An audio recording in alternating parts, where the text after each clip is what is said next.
The next category of microphones we're going to talk about are condenser microphones.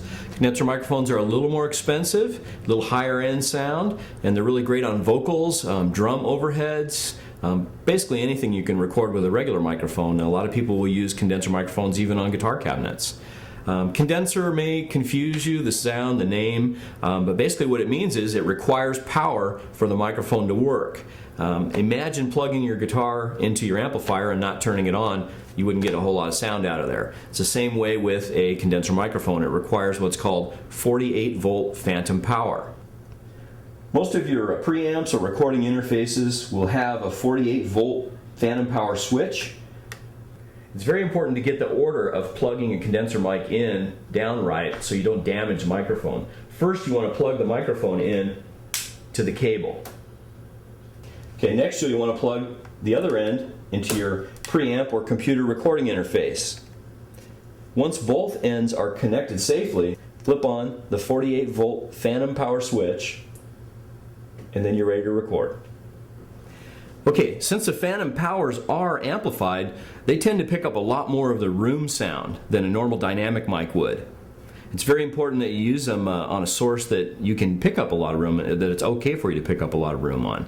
Like vocals, sometimes you'll want room sound, sometimes you won't. Drum overheads, a lot of times you want the room sound. It's really good. So if you're using one of these and you're picking up too much room, try to get your artist in closer, or use, like we talked about earlier, shipping blankets around the room to deaden the sound.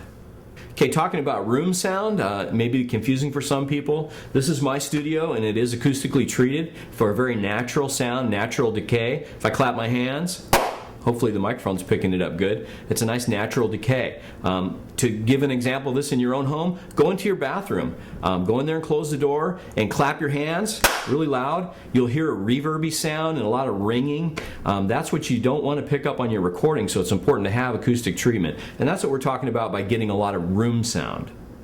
Okay, there are also two types of condenser microphones. There's a large diameter condenser, or an LDC, which is usually used for vocals, and it's a big body microphone.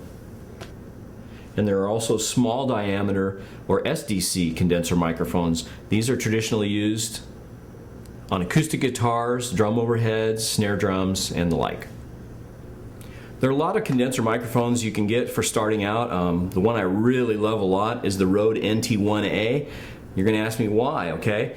Every microphone has noise. It has what's called self noise. That means when you plug it in and crank up the amplifier or the preamp to record, you're going to hear the actual noise of the microphone. The Rode has the lowest actual noise of any microphone on the market, and this microphone is only $199. If the Rode is a little too rich for your blood, Behringer actually makes a really great mic called the B1 at $99, and I'll tell you what, I know several people who have recorded complete albums with that microphone.